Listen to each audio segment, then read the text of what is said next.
هو الغلا غيرنا ولا كشفنا؟ احنا ما سقطناش، احنا بس اتكشفنا. الغلاء اللي انت فاكره أرقام وفواتير وزيادة أسعار كان في الحقيقة مشرط جراح شال القشرة اللي كنت مداري وراها حقيقتك. هو الغلا غيرنا ولا كشفنا؟ في الأول كنا فاكرين إن الغلا حاجة من بره، أسعار بتزيد، أرقام بتطلع، وفواتير بتتقل. كنا فاكرين إنه ضغط اقتصادي وهيمشي. بس مع الوقت اكتشفنا حاجة أخطر، إن الغلا ما دخلش جيوبنا بس، ده دخل نفوسنا.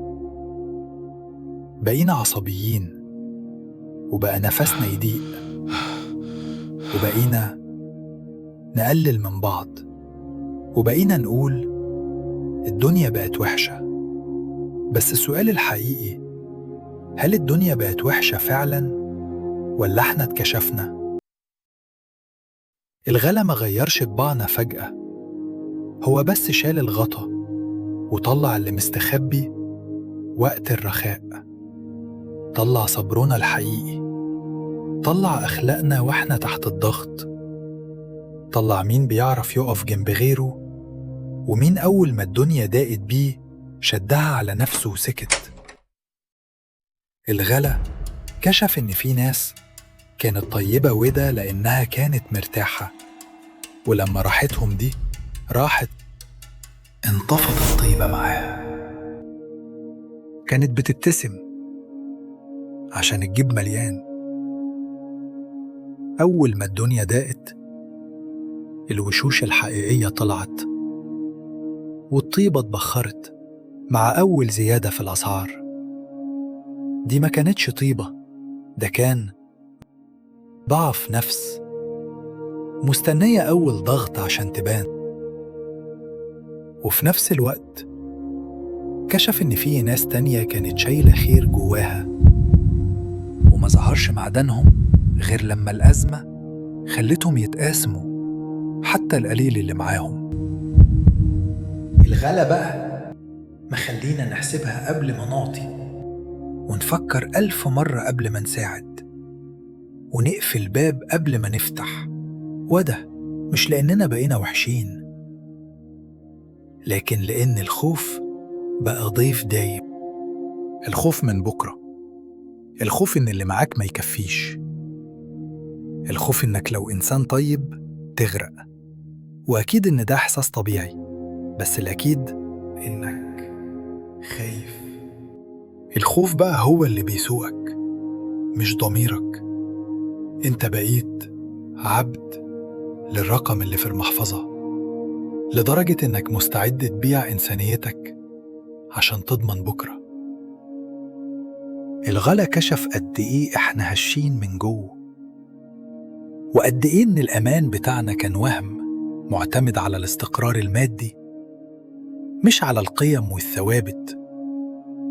وكشف كمان إن في حاجات لسه صامدة، ولسه في ناس بتقول اتفضل وهي مش ضامنة نفسها.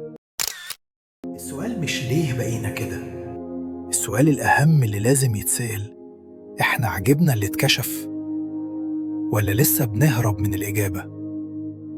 لأن الغلا مش هيختفى فجأة، والضغط مش هيمشي بكرة.